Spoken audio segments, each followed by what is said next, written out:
Hey guys, this is Dr. Ang coming to deliver content on ethics for 4164. So we're going to dive into ethical considerations related to the nursing profession, and my goal is to kind of stimulate some thought process. If we were on ground in class, I would throw out some case studies and we would discuss these case studies and come from different perspectives, because we all bring our own personal ethics, code of ethics into the conversations, as well as we have a professional code of ethics that we also need to consider now that we are entering the nursing profession. So you're going to look through two set of lenses as we go throughout our course content today, your personal and professional, and knowing sometimes they will align and sometimes they will not. So let that be your guide as we go through our content here for ethics. This will probably take about an hour is what content, but we'll go through quickly since we don't have our face-to-face conversations that I miss incredibly. So if you have any questions related to this, or you just want to have some stimulating conversation looking at different angles of these topics, please reach out to me. Okay, let's dive in here then with ethics. So personal code of ethics is an influence in our everyday activities. So the lenses, like I mentioned, that we look through. Whatever comes our way throughout the day, we have our personal lenses that we view life experiences through. They influence us in decisions, the way we interact with others, and depending on their nature, the way we choose our friends, the way we behave, the activities that we choose to engage in, the things that get us fired up and put passion in our soul, and then those things that we really can take a back seat and we don't feel that they affect us in any way. And these passions, what's neat about it is we are all passionate about different things, and we can relate and interact with one another even though we may not agree and share the same passions and interests and values. We can still respect one another in those. A personal ethics statement can be constructed from your beliefs and expectations. When we're in class, I usually take a little pause right here and encourage you, if you have not, and most students have not, if you haven't actually either written down or typed in your notes on your phone, just kind of some things that are values that you hold very, very dear, something that you are worth going to the mat over, those types of things. It's neat to write those down, maybe 2 or 3, and then out of that form a personal code of ethics statement.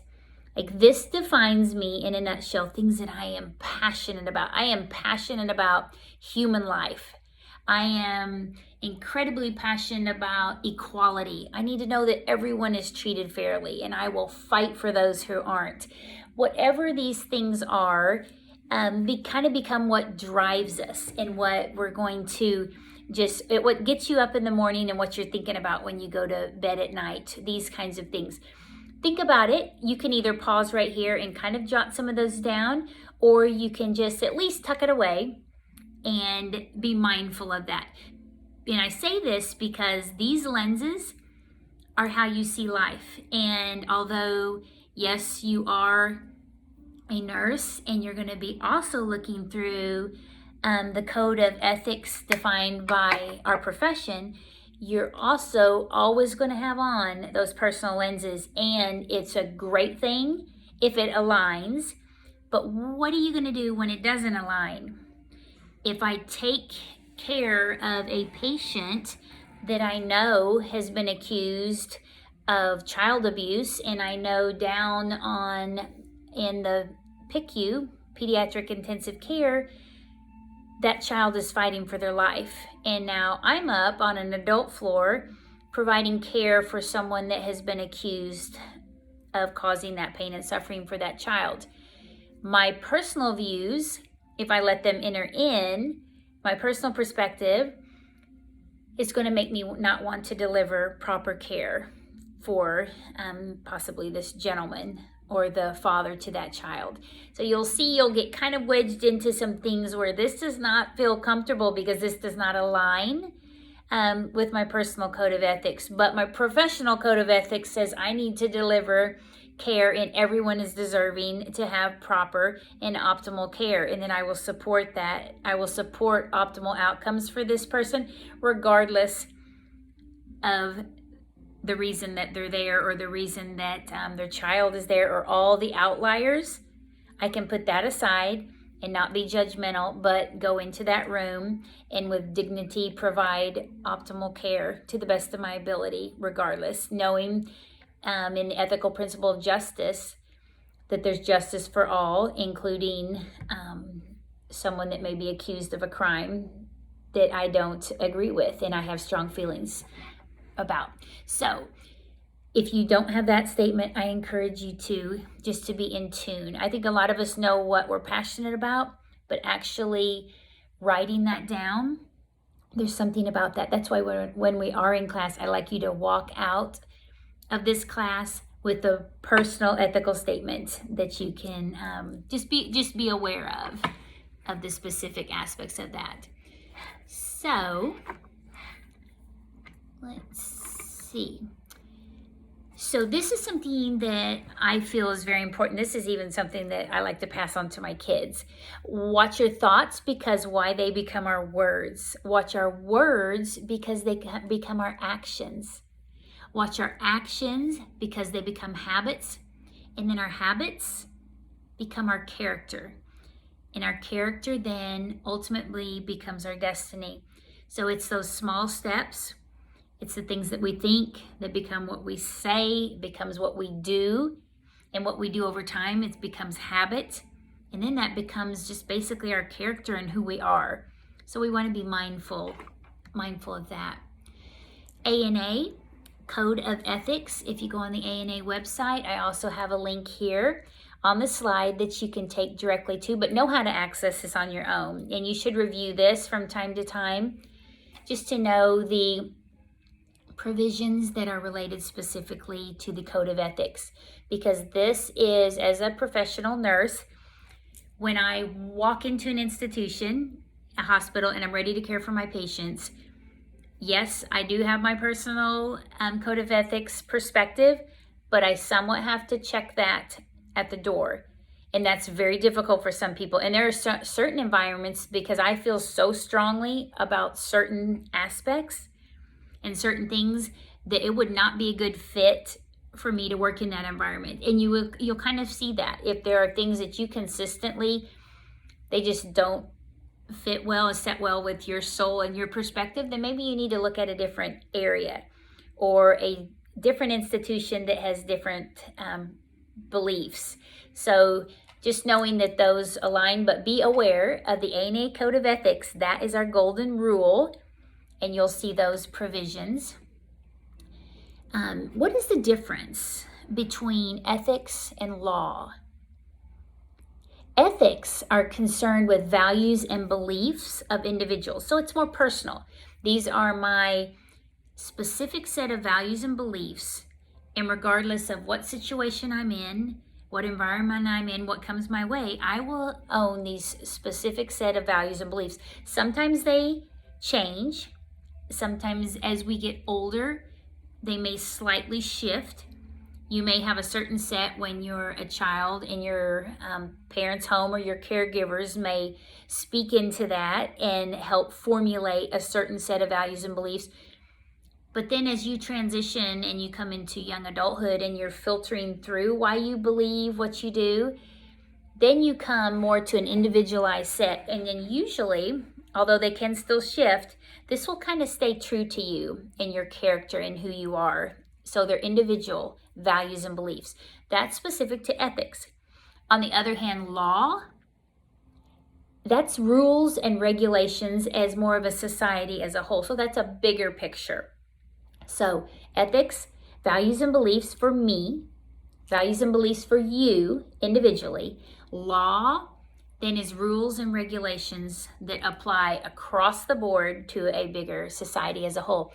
Ethics are concerned with motive and attitudes, like why did a person do what he or she did? You want to dive in, peel back that onion and find out the juicy part, why. That's ethics. Whereas law is concerned with conduct and actions, and more specifically, like what they did. What did they do and what were the repercussions of that?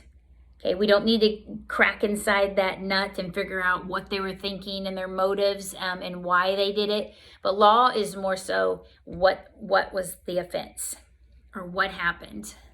So ethics is enforced by ethical committees and professional organizations. Ethics specific to nursing profession, there are actually ethical committees that will provide oversight for you as a nurse. So obviously ethics is a very gray area, and you and I can both be faced with the same situation. I may handle it differently than you do. Which one's right or which one's wrong? Therefore, since it is a gray area, there has to be an ethical committee that will look at situations. And you are obviously trying not to have neglect, obviously negligence. What would a reasonable or prudent nurse have done in a similar situation? We are going to look at that, but knowing with ethics, there are a lot of gray areas in play. So we need an overarching body of an ethical committee to help to kind of sort through that to see if a nurse acted appropriately or not appropriately in a certain situation. Then law is enforced by courts and statutes and an overall administrative body. So it's more you'd be pulled outside of the institution for if there was something perceived that you did wrong or charges were pressed against you. You could argue ethically you feel you did what was right, and within the institution it would be an ethical committee that would look at that. But if it was actually a legal ramification, then it's going to pull outside of that institution, underneath that umbrella. It's going to pull outside, and now it is going to be deemed in the courts as more of with legal ramifications. Ethical formations, Socratic method, that's an avid promoter of moral reasoning and critical thinking. So be familiar with Socratic method. It's credited with the statement that an unexamined life is not worth living. So this is just deep thinking. Know why you do what you do. This is not just a series of random decisions that you make. Again, going back to what I think is what I say, is what I do. It becomes habit. It becomes my character. This is ultimately will be my destiny, because the small choices that I make turn into ultimately who I am as a person. So knowing that, decisions that you make, especially as a nurse, think why do I do what I do? Why do I make it a priority when everyone is sitting in the break room and the call light is going on at the front desk? It keeps buzzing. Patients need something. Why, when everyone else is sitting around watching The Office on night shift, what is it about me that when I hear that going off, I will get up and I will go tend to those patients? What is that inside of you that you've said, what I think and what I believe and what I feel, my personal values are going to lend itself to actually what I think, what I say, what I do, and it's going to get me up and I'm going to go check on that patient, because that is an ethical value that I hold dearly. So Socratic method is you think through that and you process that and you verbalize that. Because this is who I am, I will not sit and keep watching a TV show when I know that I'm here and I'm in the nursing profession and my top priority is patient outcomes, and I'm a patient advocate and I hold that dearly. So I'm going to get up, and just as a person, I put human needs and those before my own, and I know that that's what I'm there for. So it's going to get me up, and I know when I verbalize that, and then when I'm in that situation, I do this because this is who I am, and I know what I do today will become a habit. Because if you get where you don't put patient needs as a top priority, then it will become habit. And pretty soon that's what type of nurse you'll become. So staying sharp and knowing that this is important to you. There's a reason why you went into the nursing profession.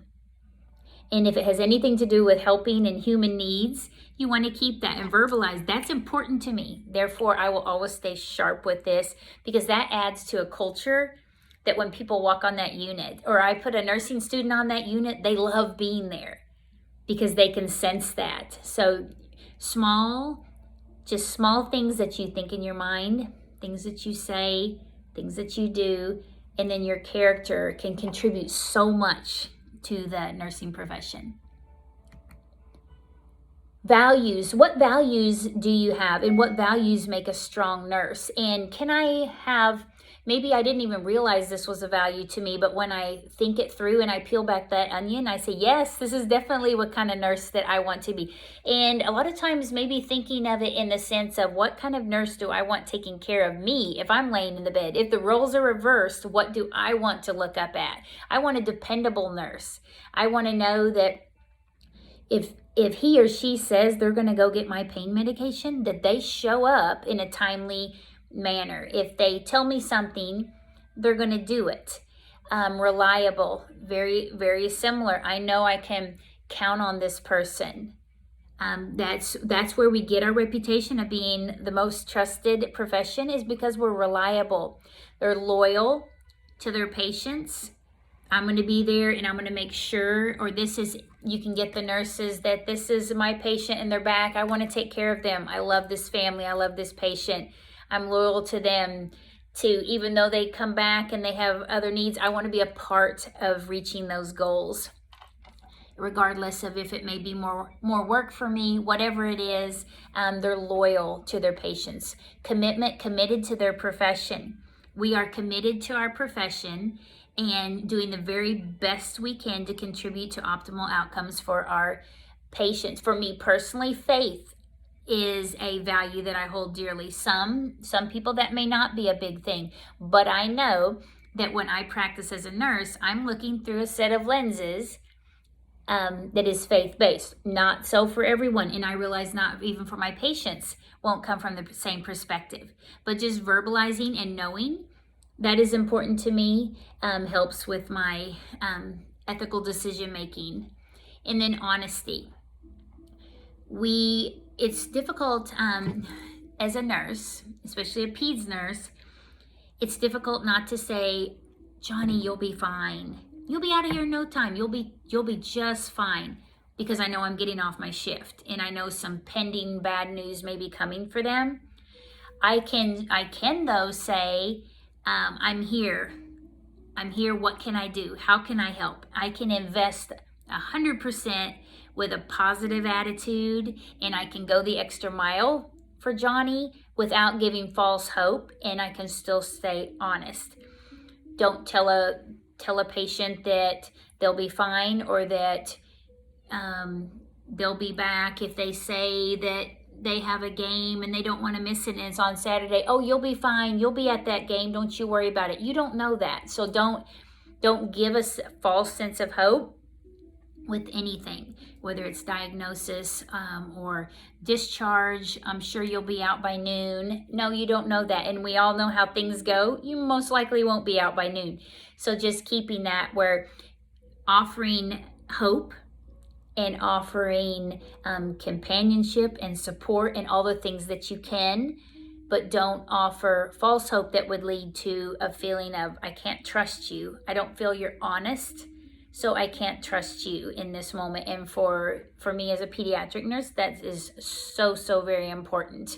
And if a lot of times I'll have people ask, what do you say when a patient has a very, very solemn diagnosis? What do you say when they ask, are they going to be okay? And to me, I just spin that into a context. I don't know. We don't know the answers to that, but I know what we do know. We're going to have the best day today possible, and I'm going to do everything in my power to make sure that that happens. So what do we want that to look like today? Do we want to, let's set some goals. I'm going to be here for 12 hours, and I don't know about tomorrow, but I know about today, and we're going to work very, very hard to make this be an awesome day. because you're an awesome kid and we're going to have an awesome day. So what can I do to make that happen? Get them focus on some positives, something that they can grab a hold of today, and you can spin it off of maybe the question that you wanted to avoid, because frankly, you may not know, and it may not be your place to deliver some of that information or to a diagnosis for sure to that patient and family. So spinning it onto a positive and a hope message is very important. So again, excuse me, Socratic method would look something like this. Socrates would say, why should nurses study ethics? A nurse might ask or respond, to be a good nurse. Socrates might say, what is a good nurse? So not just your little patent answers. I'll say, you want to be a good nurse? Well, what is that? What does that look like? Maybe it means that my patients are well taken care of, and nurse might respond, how do you know that your patients are well taken care of? So as you picture that onion, peel off the layers and keep working into that core to get answers and to provide meaning to what you do and why you do it. That is the Socrates method. We have an in-class exercise if you want to dive in. I think you probably get the gist of what the Socratic method is and Socrates' perspective of this, but you can look at that some more if you'd like. Patient advocacy is our primary role as nurses. So we know patient advocacy. It's a provision of the ANA Code of Ethics. So it's not only something we should do, it is mandated that we do this. We are obligated to be a patient advocate. It's a non-negotiable. Advocacy requires the nurse to defend and speak on behalf of a patient's legal rights, whether it is pain medication, whether it is receiving equal care. If a patient accesses our care inside of an institution, it is our duty to provide that care to the very best of our ability. Advocacy is based on the right of the patient to be self-determining and speak in the preferences and desired outcomes. This is again that ethical discipline and principle of autonomy. What does that patient want? Let them speak into what they prefer. What are your preferences? What is your desired outcome? You may have someone that comes in with a stroke, and now there's some decisions that need to be made. This may look different for you now. Are you able to go back home? Do you think you would feel safer if you went into a rehab facility for a short term, possibly, and then transition back to your home? Do you have other family members that you want to be in on this conversation? What do you do on a typical day? Do you like to sit up in the chair? Do you like to go out onto the patio if that is an option in your facility? Do you prefer to sit by the window and have the sun on your face? Do you like soft music? Do you prefer to watch the news? Are you a Fox News or a CNN person? What can I do to support optimal outcomes for you? Because I know autonomy is so important, and self-determination as a patient to bring you into these conversations is only going to optimize your outcomes. So social justice relates to the equal distribution of benefits and burdens as well among members of society. So society justice is an equal distribution among all members of society. Distributive justice is the fair and equitable allocation of scarce resources. So when we have limited supplies, who receives those supplies? Is it the individuals that can pay for it? Is it the individuals that seem more at risk? Who receives supplies when they are scarce? Scarcity and rationing. Often scarcity can be alleviated by improved efficiency and expanded investments. So sometimes we just need a little bit of time something was very popular. Maybe it's a flu vaccine and it's in the works. We're waiting to get the next shipment. Then sometimes we find things like there's a pandemic and the ventilators are in short supply. Well, who gets them? How do we know who has priority? Rationing means the distribution of any needed service, treatment, or procedure that is in short supply to those who need it with accord with a set of rules that assures fair distribution. Okay, well, who decides what's fair distribution? This is an area that can kind of enter into that political debate, so I'm going to leave that alone. But you can see that there are some pretty heavy hitter decisions that when it comes to ethics, who determines who can access, especially when it's healthcare. And another area this can be is in organ donation. There obviously is a list and there is a process. However, there are cases that who's making the call of who gets that organ, knowing that there are families that are, hoping and praying every day that they'll get the call that there is an organ that could possibly save their loved one's life. But there's someone at the helm of that's making those decisions. So that's another one. Again, the first principle is autonomy that I mentioned. Personal freedom. This is a great example of this, and you'll see this on the NCLEX. I can almost be sure what an example of the ethical principle of autonomy is informed consent. That's a perfect example of it's the patient's right to determine what procedure they have, if any, what they have the right to be informed consent. You have the right as the patient to be informed and then make an informed decision. If you are capable and have the capacity and capability to be able to make that decision, then you should be able to, and that is a right. And that's autonomy based on human dignity and respect. I would want that if it were me, and I'm going to give that to you and make sure as your patient advocate, I'm going to make sure you have that. And if you have questions, I'm going to drop the brakes really quickly on this procedure until those questions are answered. And you need to have options and information to make that decision. So I'm going to make sure as your patient advocate, as your nurse, I'm going to make sure that you have that. And you have the right to treatment, and you also have the right to refuse treatment. Again, so principle 2, non-maleficence, do not harm. And here's where we come in with the double effect. I am not going to harm my patient, but there are certain cases in double effect where the benefits may outweigh the risks. So in any normal situation, giving this dose, this frequently of this strong of a medication could be deemed harmful, possibly even lethal.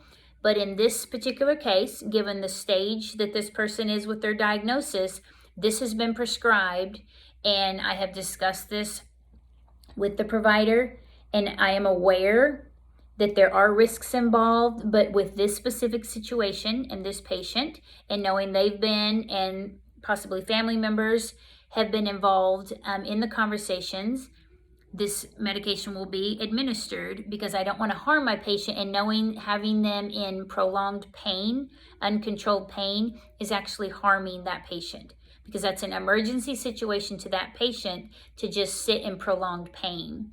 So that is the double effect. And then beneficence is the third ethical principle, moral consideration to do good. So it seems it's obviously just the opposite of non-maleficence, but beneficence is I'm going to do good. I'm going to advocate for this patient, and in every situation I'm going to do to the best of my ability through my professional expertise. I'm going to deliver the best care I can to support optimal outcomes for this patient. Points of view, do pay attention to these and know the difference. Utilitarian is the greatest good for the greatest number. So we want to see maximum impact. So if I have a utilitarian view, how can I help the most people regardless of what I have to do to get there? If it's going to help a large number of people, then I'm going to justify that as that's okay. Libertarian view is a theory that suggests individuals have the right to choose what is best for them. So this is more of an individual perspective. You should be allowed to do as you please, and there would not be any bearing on that as long as you're not harming others.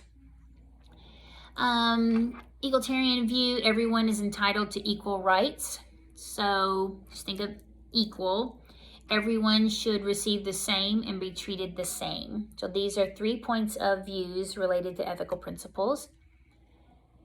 Okay, our next thing is we have ethical case studies. This is another one that we tend to do in class. I'm not going to open that up. Obviously, this is not required.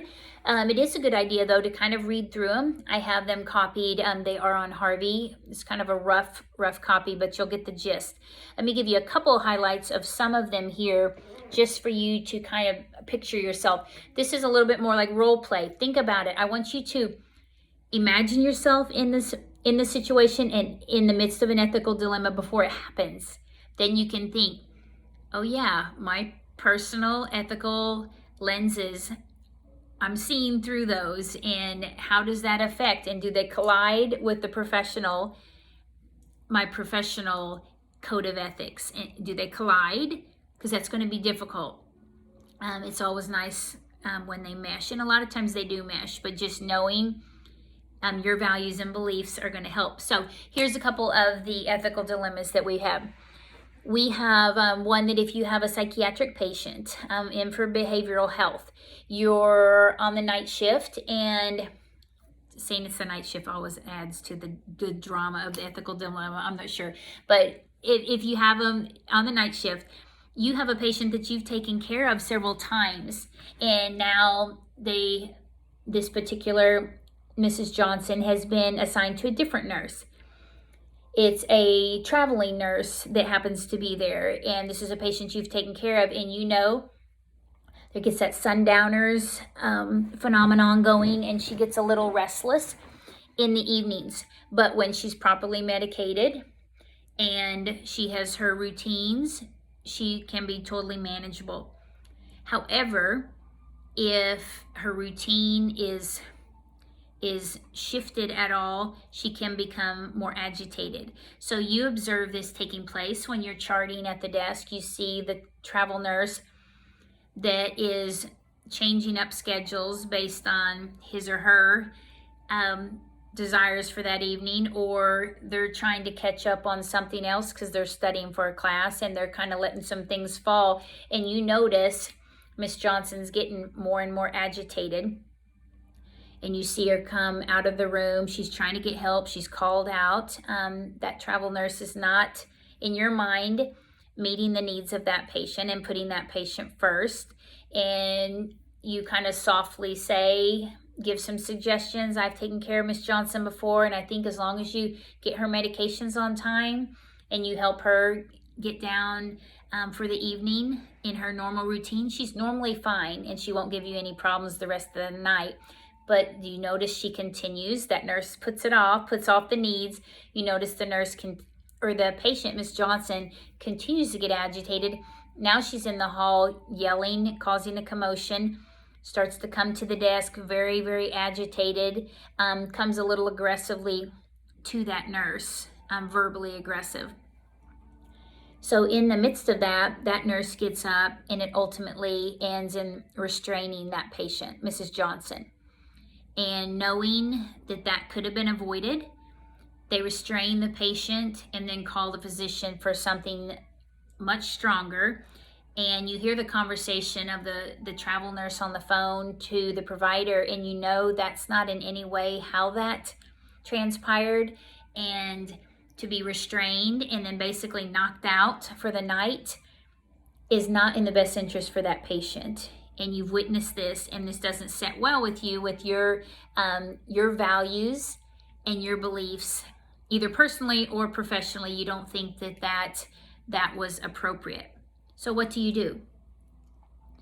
This is a case of an ethical dilemma.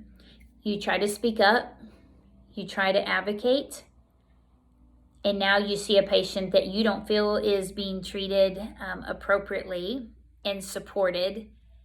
So what do? This is a case that I'd like you to think about an ethical dilemma. Some, based off of your perspective, some maybe get loud and get very involved.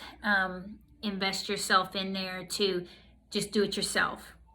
I care so much about her needs, even though that's not my patient. I'm going to get up and I'm going to make sure this is all happening. It's going to put me behind and possibly even jeopardize my workload and put off where I can't go to lunch till later. And I'm going to take that on because I feel so strongly about this. Others would say, I'm responsible for my 4 patients and I can't neglect their care because I'm trying to take care of someone else's, and they may choose to stay out of it. And maybe even report it to a manager, or it just depends on your ethical values and beliefs where you will fall in a situation such as that. Another ethical dilemma that you might find yourself in, I found myself in this actually several times, is if you're taking care of 4 or 5 patients and you're very, very busy, then you get an admit that calls up and they're in report telling you, I just want to let you know this is, and then it's whoever, this is the governor's child. This is some well-known, whatever, athlete, movie star, singer, whatever it is, some famous persons associated with this. Or it can be as simple as, this is a doctor or our nurse manager's child that's coming in, and you're getting this child, they're going to be admitted. So obviously, without even saying, the unspoken rule is you better give the 5-star treatment to this patient. And in my mind, with the ethical principle of justice, I give just justice for all, equal treatment for every patient. I would like to think, and it's my goal, that I give 5-star treatment to every patient that I have. I'm not going to, well, typically I give about a 3-star, but okay, today, since this is the case, I'll bump it up to a 5-star. No, that's not my ethical framework and my perspective. But what would it be in your situation? Obviously, I'm probably not going to let a ball drop in that room. I'm going to have that on my radar. But that should not be what drives me to, now I'll give appropriate care based on who this individual is, because in my mind, all patients would be equal and deserving of appropriate treatment. Those are just a couple of ethical dilemmas you might find yourself in. A lot of times it's going to be with care. If you're an emergency room nurse and you get patients in and you have a patient that's very, very, very sick that comes in, but your beds are all full, your rooms are all full, and they can be full of, a couple people that seem to be drug seeking, and they come in every weekend, and you want in your mind so desperately to bump that patient out into the hall and let the payer in that has worked hard and not tried to take advantage of the system in your mind, but then you sliding into that judgmental zone of, you want to decide who is deserving of that treatment and to access that care in your mind. And so what do you do in that moment when you know the situations? Do you prioritize one over the other? Or can you look at it and say, each individual is deserving of equal treatment? I'm not here to judge. And maybe today starts the day of a new chapter of their life. And I'm going to give the very best care I can to everyone that is accessing health care. And that as a nurse, it is my duty and I'm assigned to that patient. So regardless of who it is, I'm going to give optimal care and support optimal outcomes for that patient. So those are just a few. I could go on all day with these, and I love, love, love when we're in class, on ground, to be able to hear your perspectives. I just find that fascinating, and I'd love to be engaged with you guys, especially in this lecture. There's also a last thing I want to leave you with. There's a lifeboat case study, and this is a big one that I love to engage with. It's kind of lengthy. It's worth the read if you have time. But again, this is not for any points. It's just to help solidify the ethical framework through which you view the world and our profession. But if we have 20 people, and I like to say, if it's some from the class and our families and extended families, and we're on a ship and it starts to go down, and then there's a lifeboat, and say we have 100 people, but the lifeboat only sits 25. How do we determine who gets to get on that lifeboat? I love this case study because I love to hear what you think. Oftentimes, students will say it should be the more at risk. So we want to put on the elderly should take the first seats. Oftentimes, we should send the children. They should get the seats on the lifeboat. Many times the discussions will come up, why send the kids if we're not going to send a caregiver? If we're not going to send at least one parent, what's the point of sending the kids? Should it be a set of kids or one kid and one parent so each family at least gets some back? Should it be family units? Should it be the ones that hold certain positions or dignified in society? Should it be certain ones that would be, some might argue, and this is not my perspective, but I have had a student bring this up in the past, the ones that would be missed more. I don't know who determines that, but the ones that maybe hold a position in society or have the greatest influence among people in society, maybe they should have the seats back. Just different perspectives, but it's indicative of society as a whole.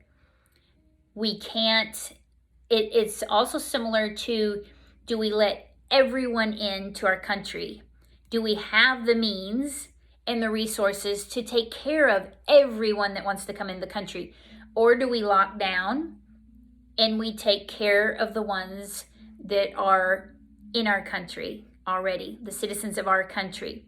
Do we take care of them, or do we risk running out of resources and having limited resources for those in our country because we open up to everyone?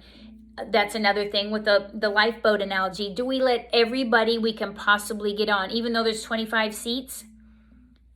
Do we say, if you can even get a foot on or a hand held onto that lifeboat, everybody pile on that can possibly pile on, and then we risk the lifeboat sinking? So resources, they eventually will run out if we don't somewhat ration the resources. And who does that? And ethically, what ethical principle that you view the world through, your perspective would determine your take and your responses on these. This has been awesome. I love talking ethics. If you have any questions or ever find yourself in an ethical dilemma, I've had students that come and they come back of, I saw this. What should I have said? What should I have done? I'm not going to tell you what to say, and I'm sure not going to tell you what to do, but having a conversation and peeling back, why did that bother you? Coming down to what are your core beliefs? So that's probably why that bothered you. Then let's look at it through the professional lenses of what we can do in that role. And maybe if this is a continual thing for you, maybe even shifting into a different institution or a different floor or a different culture might help. Otherwise, maybe that's your point, and that's stirring up a passion in you for you to step up and you to make a difference in that moment. So there's a lot of great opportunities for us. Ethics is very, very important with the profession, in regards to the profession of nursing. So hope you take time to do that. Give it some thought. Spend a little bit of time, even if you don't write it down, if you don't take time to do that, totally get it. Your schedules are very busy, but at least take time to peel back that onion and look at your personal ethics and values, core values, knowing that those are individual to you, and you will always look at the world through those lenses. Okay, stay beautiful. I'll talk to you later.